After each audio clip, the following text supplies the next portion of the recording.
les bendiga grandemente. Estamos contentos porque estamos en la casa de Dios, ¿verdad que sí? Pastor, le agradezco la confianza. Hace algunos meses me mandó un mensaje para estar en este día. Pastor, gracias por la confianza y les felicito por un aniversario más, ¿verdad? Gloria a Dios. Es que se celebra un aniversario. Estamos declarando la palabra, que la iglesia que está fundada en Cristo, ni las puertas del Hades prevalecen contra ella.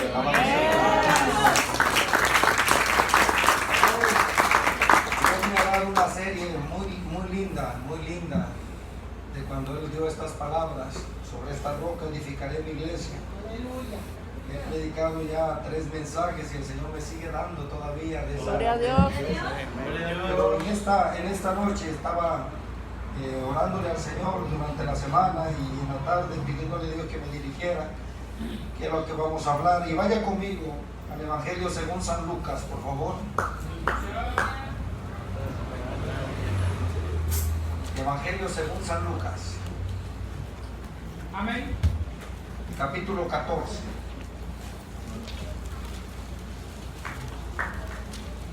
Amén. Evangelio según San Lucas.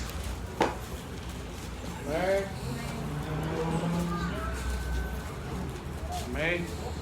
Capítulo 14, verso número 25. Amén. Amén. Gloria a Dios. Me da gusto ver a varios pastores, hermano Cupertino, hermano Pérez, es un amigo, gracias al Señor, el pastor de Gozo 18, cada uno de los pastores que están aquí, que el Señor les bendiga. Amén. Estoy contento porque creo que por primera ocasión traigo a esta iglesia a mi bebé, creo no la conocía, ¿verdad? Gracias a Dios, ahí está. Levanta la mano, mi amor, para los que no conozcan a mi esposa, ahí está en la parte de atrás, con mi suegra, y ahí está nuestra preciosa bebé, gloria al Señor. Si durante el mensaje la escucha gritar, es que ella quiere predicar. Señor, nos presentamos en el nombre de Jesús de Nazaret. Venimos delante de tu presencia reconociendo que tú eres nuestro Padre, nuestro Dios, nuestro Hacedor y nuestro Dios. Por favor, queremos rogarte, Señor, de una manera especial, que hables a nuestras vidas, que hables a nuestros corazones. Señor, que nos bendigas por nombre, porque por nombre tú nos conoces, tú conoces nuestra necesidad, tú sabes de qué estamos faltos. Por favor, háblanos, Señor, que te queremos escuchar, te queremos oír, queremos aprender más de ti, queremos conocerte a ti. Háblanos, buen Dios, te lo ruego en el nombre de tu Hijo amado. Y permite, Señor, que por medio de tu Santo Espíritu seamos no solo oidores, sino hacedores de la palabra. Quisiera rogarte de una manera especial que si hay alguien enfermo, a tu palabra tú le añadas sanidad, a tu palabra tú le añadas restauración, a tu palabra tú le añadas liberación. Y si hay alguien que no te conoce, Rey Dios mío, a tu palabra añádele salvación. Todo lo pido en ese nombre que es sobre todo nombre, el nombre de nuestro Señor Jesucristo. Amén y amén. Amén, gloria sea al Señor. Lucas capítulo 14, ¿lo tiene? Amén. Vamos a leer alternadamente desde el verso 25 hasta el 35. Pero el hecho que leamos muchos textos no quiere decir que me voy a extender, trataré de ser breve, porque parece que hay una rica cena, ¿verdad que sí? Gloria sea al Señor. Lo tiene, ¿verdad? Amén. Leemos la palabra, la gloria del Padre, del Hijo y de su Santo Espíritu. Amén. Grandes multitudes iban con él, y volviéndose les dijo: Si alguno viene a aborrecer a sus padres, madres, e hijos, hermanos y hermanas, y aún también su propia vida no puede ser. y el que no lleva su cruz y viene en pos de mí, no puede ser mi discípulo. Porque quien de vosotros que en mí no se sienta primero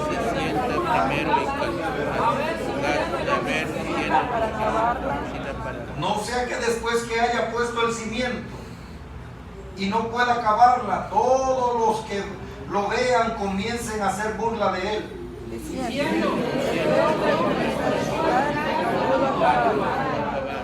o que rey al marchar a la guerra con otro rey no se sienta primero y considera si puede hacer frente con 10,000 al que viene contra él con 20,000.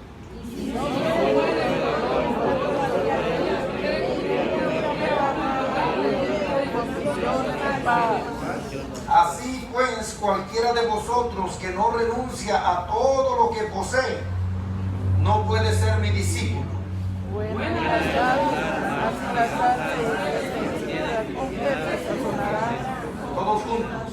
Ni para la tierra ni para el muladar es útil. La arrojan fuera. El que tiene oídos para oír, oiga. Estamos hoy celebrando el 10º aniversario, ¿verdad? 10 años de victoria. Yo sé que ella se quiere sentar, pero no le hemos dicho que se sienta. Siéntese antes que se sienta,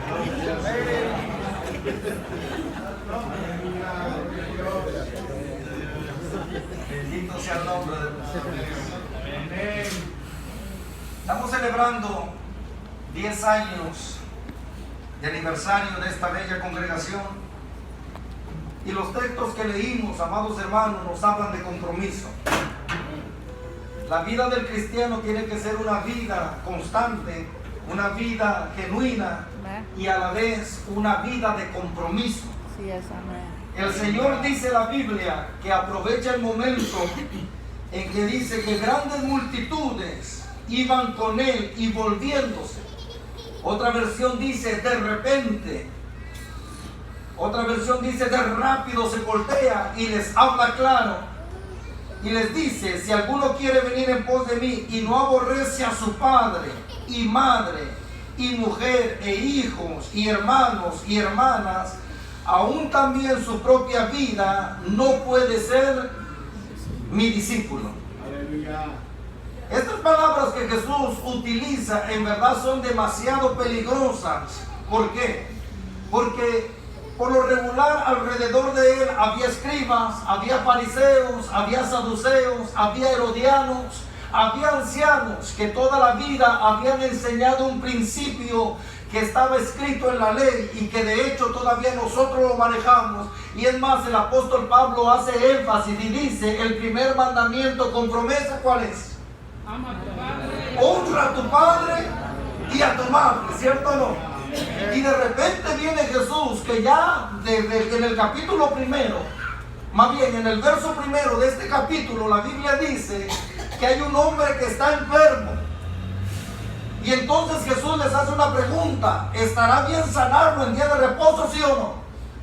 Y dice que ellos se quedaban callados y entonces sana este hombre. Además, vamos a verlo, dice: aconteció un día de reposo que habiendo entrado para comer en casa de un gobernante que era fariseo, estos le acechaban. Y aquí estaba delante de él un hombre hidrópico. Entonces Jesús habló a los intérpretes de la ley y a los fariseos diciendo: es lícito sanar en día de reposo. Ya que lamentablemente el hombre, en lugar de hacer un día de reposo, que era el plan del Señor, lo habían hecho un día de carga. Lo habían puesto tan pesado para el pueblo que ya cualquier cosa era pecado. Nosotros tenemos que tener mucho cuidado, amados hermanos, cuando nosotros tratamos de enseñar este santo libro. Este libro es un libro espiritual y para entenderlo necesitamos una mente espiritual. Y lo primero que Cristo hace es que nos pide que nos arrepentamos. ¿Y qué significa arrepentimiento? Cambio de mente. ¿Por qué? Porque antes pensaba de acuerdo a la carne, de acuerdo al mundo, pero ahora pensamos de acuerdo a Cristo. ¿Cuántos dicen amén a eso? Alabado sea el nombre del Señor. Por lo tanto, primero los confronta a ellos con algo que ellos habían convertido en una tradición tan pesada para el pueblo. Y ahora viene y cuando ve tanta gente que lo está siguiendo por los milagros, que lo está siguiendo por las señales, que lo está siguiendo por los panes y los peces, de repente él se voltea y les dice: ¿quieren ser mis discípulos? Si ustedes no aborrecen a su padre y a su madre, imagínense. O para que me entendas, imagínate. Ahí los escribas y los fariseos diciendo: este hombre está quebrantando la ley, ya que una de las promesas sublimes de Dios para nuestras vidas es que honremos a nuestros padres. Mas sin embargo, lo que Jesús está diciendo, escuche bien, que Él no espera que lo metamos en una lista de prioridades, que como cristianos nos determinemos que Él es el primero en todo. ¿Cuántos dicen amén? Que ocupa el primer lugar en todo. En otras palabras, lo que Jesús está diciendo, que dentro de nuestro caminar, aún nuestra familia puede fluctuar, aún nuestra familia familia puede abandonar el camino, aún nuestra familia puede darle la espalda, pero cuando alguien se determina a ser discípulo de Cristo, no importa quién se vaya, no importa quién corra, pastor, no importa cuántos miembros lo dejen, usted determinó seguir a Cristo y un seguidor.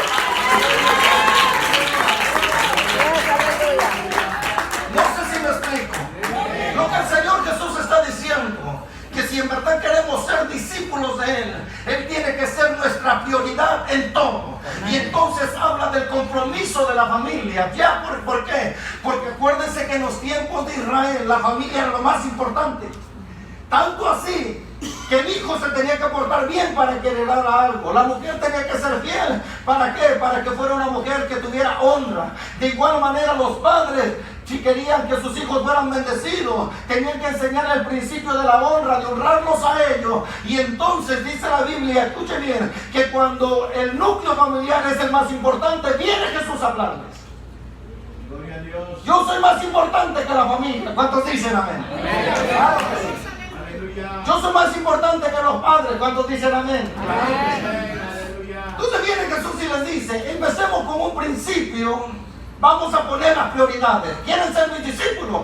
Pónganme en primer lugar. Después les habla y les dice, escuche bien, porque ¿quién de vosotros queriendo edificar una torre no se sienta primero y calcula los gastos a ver si tiene lo que necesita para acabarla?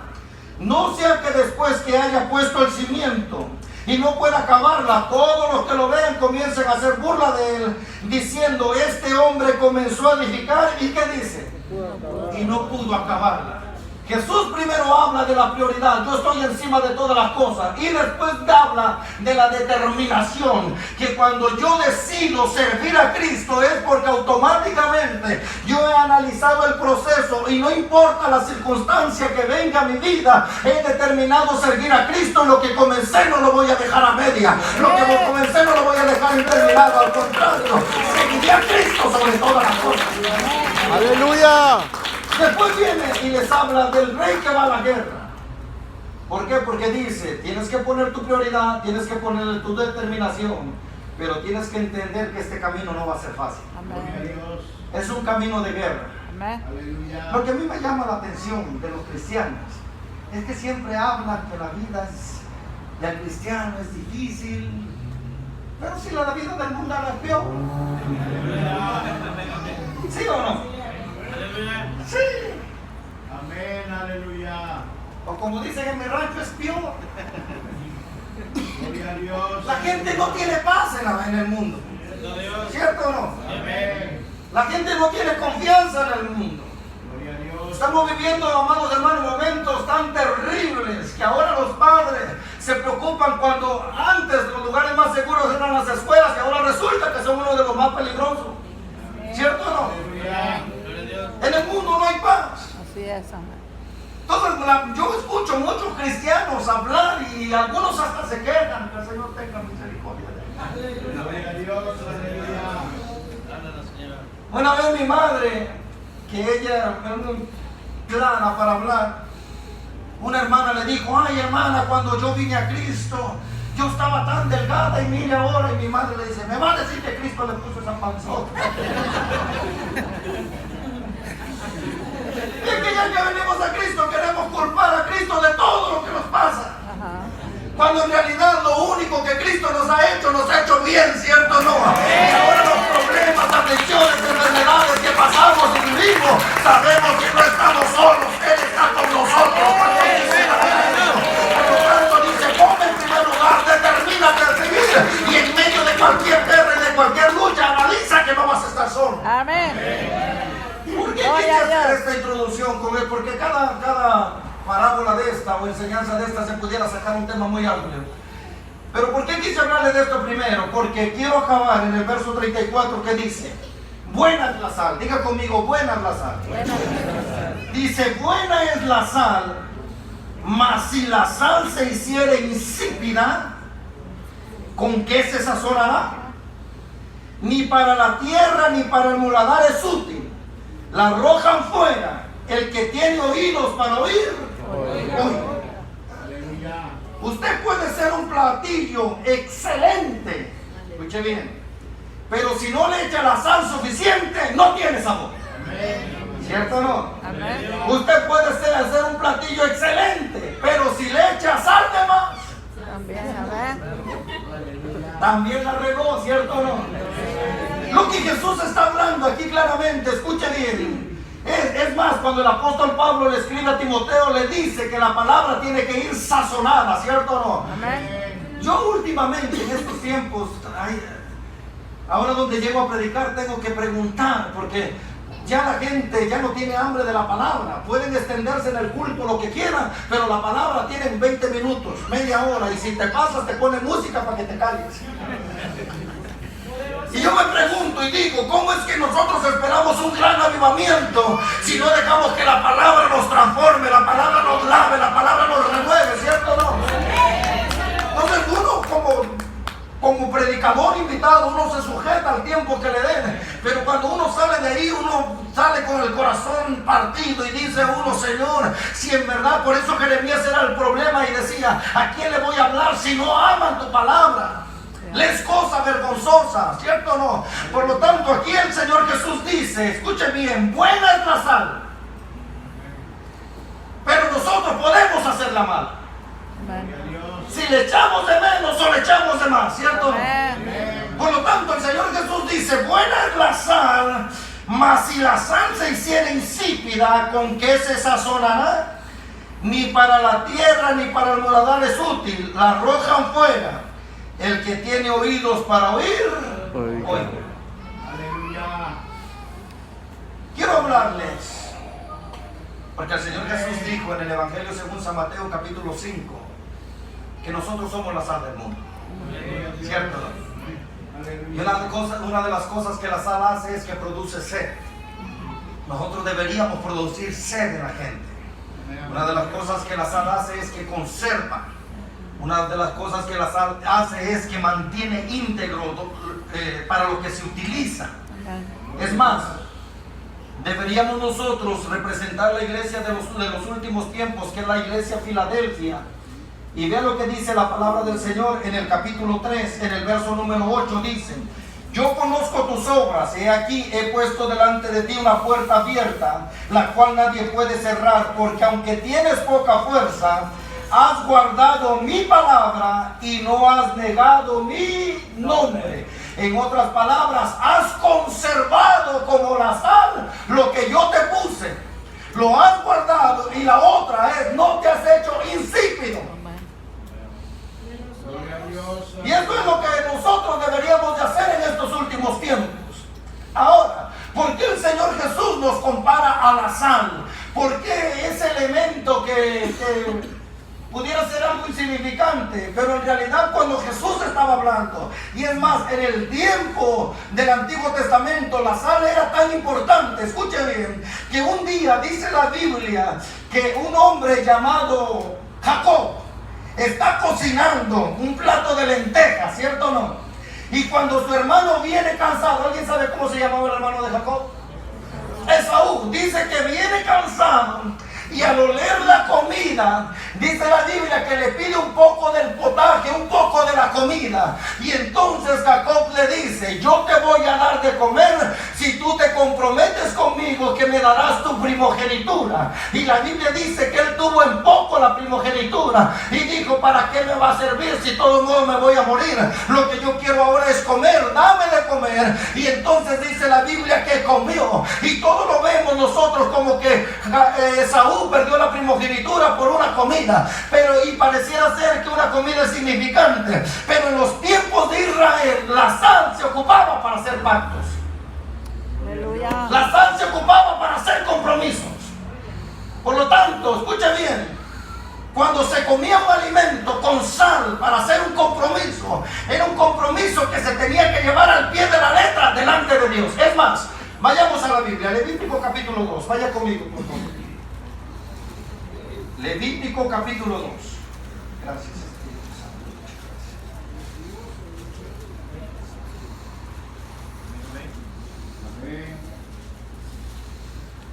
¿Lo tiene? Amén.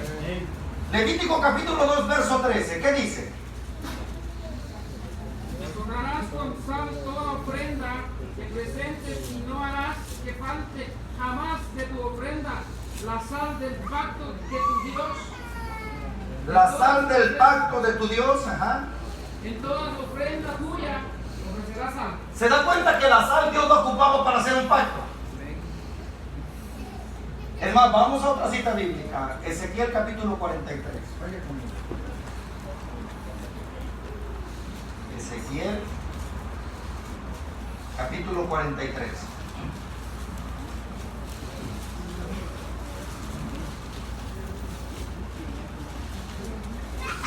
¿Lo tiene?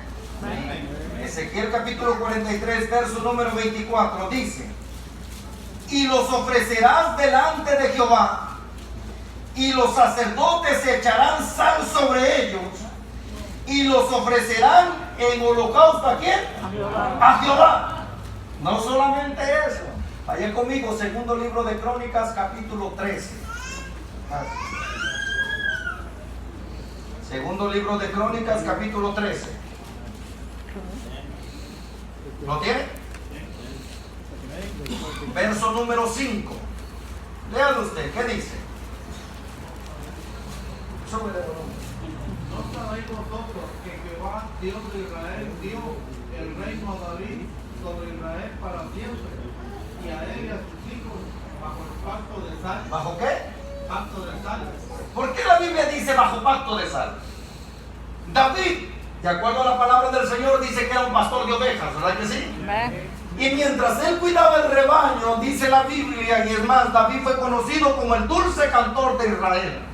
Y mientras él cuidaba el rebaño, él escribía salmos exaltando a su rey, a su Señor, porque él decía: así como yo cuido de las ovejas, yo también sé que Jehová cuida de mí. Y por eso se inspira y escribe: Jehová es mi pastor y nada me faltará. ¿Cierto o no? Entonces David pone tanto cuidado de las ovejas que eran de su padre. Y mientras él cuidaba las ovejas, él da testimonio diciendo que cuando venía un oso o un león a querer arrebatarle una, dice: yo se la quitaba, y si se me ponía al brinco yo lo mataba. Esa es versión mexicana, ¿ok? Entonces, pero lo interesante es que dice la Biblia, primer libro de Samuel, capítulo 16, verso 1, que Samuel lloraba porque Saúl había sido desechado por Dios. A Samuel le dolía tanto que Saúl ya no fuera aquel que Dios había puesto para que gobernara su pueblo. Y entonces Dios le dice: Samuel, no quiero que llores más.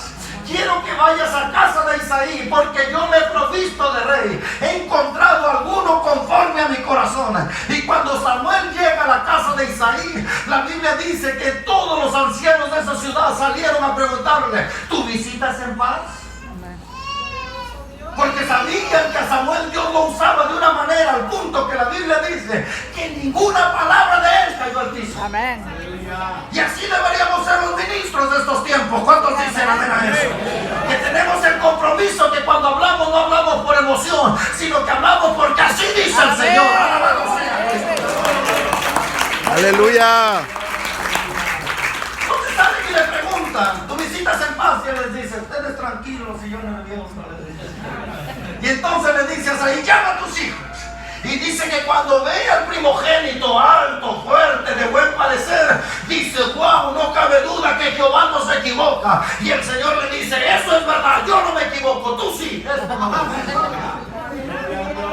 Y entonces dice que empezaron a pasar uno por uno, ¿cierto o no? Y entonces dice la Biblia que Jehová le decía: ese no es, ese no es, ese no es. Y cuando parecía ser que ya no había más, la Biblia dice, escuche bien, que Samuel les dice claramente: ¿acaso no falta alguno? Y le dicen: sí, pero es el que cuida las ovejas. ¿Y qué fue lo que Samuel dijo? ¿Alguien se acuerda? No nos sentaremos a la mesa, no comeremos hasta que el último venga, porque hoy se hace un pacto. David es ungido como el futuro rey de Israel. Alabado sea el nombre del Señor. Dios metido en lo que pareciera ser una sencilla comida, pero ¿sabe por qué? Porque ahí había un ingrediente que Dios le había dado tanta importancia, y ese ingrediente era la sal. Aleluya. Y qué lindo, amados hermanos, que nosotros como discípulos, como iglesia de Cristo, se nos compare a la sal. Sí, amén. Aleluya. ¿Cuántos dicen amén a eso? Amén. No solamente eso, ¿Se acuerda? Contesten, a lo mejor quiere oír palabras. Escuche bien. No solamente eso. Cuando Abraham se está haciendo viejo, la Biblia dice que agarra a su siervo. No se distraiga, no se distraiga. Estamos en vivo y esas cosas pasan. Y tampoco le eche la culpa al diablo, que a lo mejor es un familiar quien está llamando. Gloria a Dios. Escuche bien, escuche bien. Cuando Abraham se está haciendo viejo, llama a su siervo, a su esclavo, ¿verdad que sí? El Damaseno, dice la Biblia. Y le dice, quiero que vayas a mi tierra y a mi parentela y me traigas mujer para mi hijo. Y entonces él dice, ajá, voy a ir. ¿Y qué si la muchacha no quiere venir? Y entonces le dice a Abraham, si la muchacha no quiere venir, tú te libras del compromiso, te libras del pacto. Y dice la Biblia que cuando él llega a la tierra donde vivía Rebeca, dice que le pide una señal a Dios. Y eso me encanta, se puso a orar. Señor, espero que tu gracia esté conmigo y tengas misericordia de tu siervo Abraham. Señor, la muchacha a la cual yo le pida que me dé de beber y de ella salga a darle de beber a todos los camellos, esa es la que tú has preparado para tu hijo Isaac. Aleluya. ¿Cierto o no? Amén. Escuchen, muchachas, vuélvanse trabajadoras a la hora de.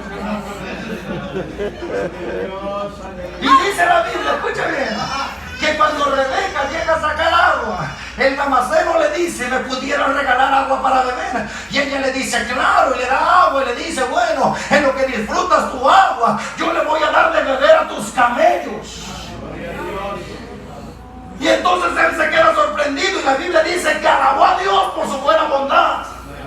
Y entonces dice que le hace un presente a la muchacha y le dice, llévame a tus padres. Y entonces ella le dice, claro, y cuando lo lleva a sus padres lo atienden bien. Y entonces sus padres preparan una buena comida y dice, es tiempo que comamos. ¿Y qué fue lo que el Damaseno Eliezer dijo? No vamos a comer hasta que yo les declare el asunto porque el cual es venido. Y cuando uno lo lee pareciera ser que es una comida más. ¿Cierto o no? Cuando uno lo lee pareciera ser que es parte del hábito, parte de la costumbre, pero no. Y entonces dice la Biblia que él les presenta el asunto. La razón por la cual vine es que Abraham, mi amo, me mandó para que le lleve esposa para su hijo. Y entonces ellos le dicen, bueno, hay que preguntarle a la muchacha, pero le dicen, pero hay que comer. No voy a comer hasta que me resuelvan el asunto. No sé si me explico. La Biblia habla de un profeta joven y un profeta viejo. ¿Lo han leído? Este profeta llega a profetizar contra un altar. ¿Lo ha leído? Gracias. Y dice la Biblia que cuando profetiza contra el rey y el altar, le dice, de señal que es Dios quien está hablando, el altar se va a quebrar. ¿Y qué pasó? Que el altar se quebró. Y dice la Biblia que entonces el rey dijo, agárralo. Y cuando extendió la mano, ¿qué pasó con la mano? Se le secó. Y dice la Biblia que el rey le empezó a decir, por favor, ora por mi mano. Si yo hubiera sido aquel profeta, le hubiera dicho al Señor, cércale las dos.